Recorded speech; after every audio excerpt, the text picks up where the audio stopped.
Tengok. Okey, pandai. Okay, bagus. Yang cikgu push. Yang cikgu push. Semua cikgu kena. Satu cikgu. Ha.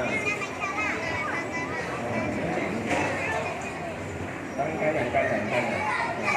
Okey, bagus. Duduk tempat awak. Ha.